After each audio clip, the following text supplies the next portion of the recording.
of each other's different. I need to know what you mean by the words that you use, James. I know it's very unfashionable, but let's just start with the simplest question of all, or the second simplest. What's the difference between neo-Marxism and cultural Marxism? Hand on heart, I haven't got a clue. There's shades between it. Neo-Marxism just means new, yeah? And cultural Marxism, right. Culture is inflicted on the culture. So you're dividing the culture based on Marxist, a Marxist tool, a way of dividing, a way of... Now, don't take this the wrong way, will you? But do you think any of that made sense? A caller rang in, absolutely certain the country was being destroyed by something. He had a name for it. He just couldn't tell you what it meant. So James O'Brien asked him the simplest question in the world. Define the words you keep using. What happened next is either very funny or a little bit sad, depending on where you're standing. Let's watch it together. And before I tell you to like and hit that subscribe button, please allow me the chance to earn that from you. It's down to the legislation. If you asked any of these courts, judges or anything, they would shrug their shoulders and say, I'm just following guidelines, I'm just following the legislation. So let's dig down on this. We've just had a major general election, and everyone has rejected Marxism. We've rejected Jeremy Corbyn's Marxism. We didn't want to know. We didn't want it. Okay, we rejected it. Yeah. Therefore, so taking that as framing the argument. Okay. I'm just going to give you a little warning that you're sounding a little bit off kilter. But no, I'm framing the argument, James. But what's this got to do with Marxism? I'm going to explain. Go on then. Let's start with the explanation of what it has to do with Marxism, mate, if you would. Right. Okay, I will. Yeah. There are groups like Common Purpose who are Marxists. What does Marxism mean? Listen, mate, you know damn well what it means. I know, okay? I do. What do you think it means? I'm talking about the new hybrid of cultural Marxism. What do you think Marxism means? Mate, you know what it is. No, but I want to know what you think it means. You're being facetious, mate. I'm not, because cultural Marxism and Jeremy Corbyn, I don't see the link. Well, I do. Okay? Well, that's why I'm asking you to explain it. So go on. Would you rather let me explain rather than just trying to... yes, please. Please explain what Marxism means. No. Why not? Because pick up a dictionary. No, but I don't think you know. I hate to be rude. No. I know. Good. Tell me then. It's about political correct. The original Marxism and the neo-Marxism. Yeah. Yeah. So which one is Jeremy Corbyn? So he's a traditional Marxist. Right. Okay, but and what does that mean then? Now they have repackaged it. Who has? To these Marxists. What, the traditional ones or the neo ones? Look, mate, you're being facetious. No, mate. I'm not, James. You're talking a lot of sense. I just can't see it yet. So let's start with what does Marxist mean? This is the problem with you, James. I know it is. I keep asking you to tell me what you mean by the words that you use. So let's just start with neo-Marxism. What's the difference between neo-Marxism and cultural Marxism? Right. The original Marxism is the proletariat and playing the two sides off against each other. Which two sides? Oh, mate, don't mug it. All right, no, I won't do. That's not fair. What's the difference between neo-Marxism and cultural Marxism? Cultural Marxism is a tool. Yeah. Like political correctness. Yeah, but what is it? Mate, it's a new repackaged version they're using to divide people. And what's neo-Marxism? Mate, please, mate. Do you really want to get... Are we trying to get to the bottom of this, or do we want to make fun of each other's different... I need to know what you mean by the words that you use, James. I know it's very unfashionable, but let's just start with the simplest question of all, or the second simplest. What's the difference between neo-Marxism and cultural Marxism? Hand on heart, I haven't got a clue.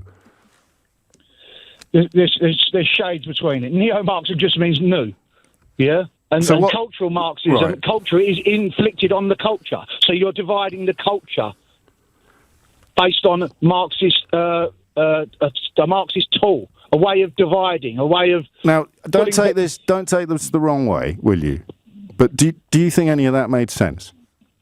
Listen, mate. You keep saying listen, mate, and then you get cross with me for listening. Why don't you just say what you wanted to say, and we'll both pretend that you know what you mean. So just say it. Listen, mate. We haven't all been to posh schools like you, yeah. You don't need to go to a posh school to know what Marxism. James, mate, why are you doing the victim stuff? Come on. Listen. Just let me finish what I'm going to say. I will. You say it. Will understand. Right. There are groups like Common Purpose who have got these cultural Marxist narratives into our legislation. But I don't know what that means. Right, let me explain it to you then, mate. Okay. It's the same reason that Theresa May is influenced to say, you can't stop these young black boys from stabbing each other, so don't pull them over because you'll offend them. Why are we talking about that now? Because I'm explaining it. Okay? Now, listen. So is Theresa May on the good side or the bad side? Well, she's on the bad side, So she's the same as Jeremy Corbyn? Yes. Right, okay, carry on. Now, right. So they're influenced by this lens, this way of looking at things. And where do we find Common Purpose? Where do we find them? Who are they? Right, Common Purpose, look up Brian Gerrish, he'll tell you everything you need to know. No, I'm asking you, James, because you're here. Mate, I ain't got time to relay all this. Well, how do we know? Do they have badges? How do we spot them? The truth is that you know that I haven't got time to sit here and divulge all this large amounts of information. And you've got all the time you need, James. So how do we spot Common Purpose people? They're a very shadowy group, but they are influencing the legislation in this country. And this is the Theresa May and Jeremy Corbyn and Theresa May are both in it, are they?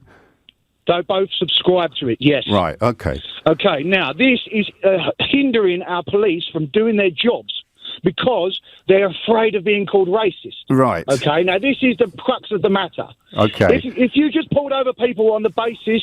we're talking about the Streatham terror attack. I know. All right, right. So the terrorist, the reason why he's let out, you've got people that are, for instance... Look, I'll give you a perfect example. Well, this morning... It probably isn't going to be perfect, is it? Yeah, I'll do my best, son, all right?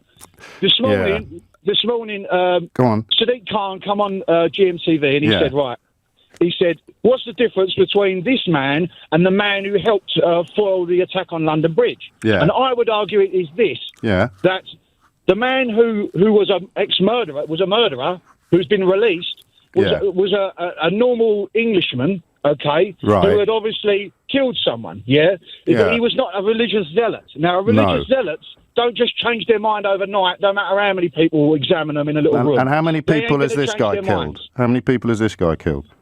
How many did he try to kill, you mean? No, how many did he kill? No, he stabbed them. Yeah. He stabbed them. And the murderer, the Englishman who was... I'm so sorry. Listen, I'm more than happy to take responsibility for this myself and lay none of it at your feet.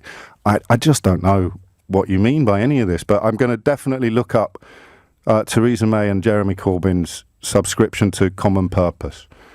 And, forgive me, mate, it just sounded like you were saying up with English murderers, down with brown attempted murderers, or something like that.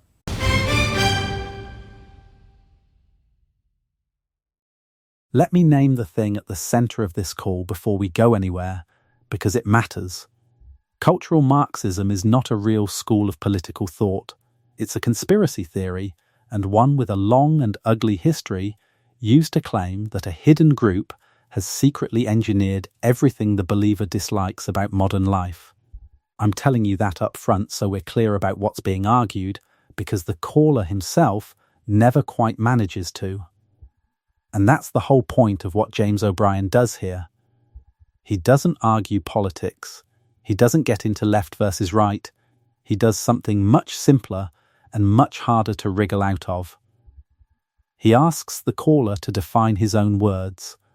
The caller is certain, completely certain. He believes the country's laws, its police, its courts have all been quietly captured by cultural Marxism, and that a group called Common Purpose is the vehicle for it. Big, sweeping, everything explaining certainty. So James asks the obvious question, what does Marxism actually mean? And then, what's the difference between neo-Marxism and cultural Marxism? The two terms the caller keeps swinging around like weapons, and the answer is the most honest thing said in the entire call. Hand on heart, he says, I haven't got a clue. Sit with that for a second, because it's the whole thing in miniature. Here is a man who believes he can see a hidden system controlling the nation, who is angry about it, who wants the police to act on it, and he cannot define the central word. The certainty arrived first. The understanding never arrived at all. James even tries to help, offering a definition on his behalf, and then asks, gently, "Don't take this the wrong way, but do you think any of that made sense?" And the honest answer, again, is no, it didn't. This is the theme this channel keeps circling back to, and I don't think I've ever seen it demonstrated more cleanly. Belief over facts. Not belief instead of one particular fact, but belief with no facts underneath it at all. A worldview built entirely out of words the believer can't define, held together by how certain it makes him feel rather than anything it actually explains. And here's why it isn't just funny, because you have to ask what all that undefined certainty is for. What does it do? And the call answers that too. It ends with the caller reaching for an example, comparing a released English murderer with a man involved in a terror attack. In a way, James reads back to him plainly, and I'll quote him because he put it better than I could. "It sounded," James says, "like you were saying up with English murderers, down with brown, attempted murderers." That's the tell. That's what the machine is for. You take somebody's real frustration, their sense that the country isn't working, and you handed them a theory they can't define, a shadowy group they can't name, an enemy they can't describe. And every bit of that fog points the same direction. Not up, at anyone actually running anything. Down, at the police for being too cautious, at the man one rung along who doesn't look like them. The conspiracy doesn't need to make sense, it just needs to point the anger the right way, and undefined anger is the easiest kind to aim. James never raises his voice. He doesn't need to. He just keeps asking what the words mean, and lets the silence do the work. Because the moment a theory like this has to define itself, out loud, in plain English, it stops sounding like a hidden truth and starts sounding like what it is. So no big laugh to finish on. Just a small, useful lesson. When someone tells you a secret force is behind everything, ask them one question. Ask them what it means. And watch what happens. If that was worth your time, give it a like, send it to someone who deals in words they've never defined, and subscribe if you'd like more. It costs nothing, and unlike cultural Marxism, I can actually tell you what it is.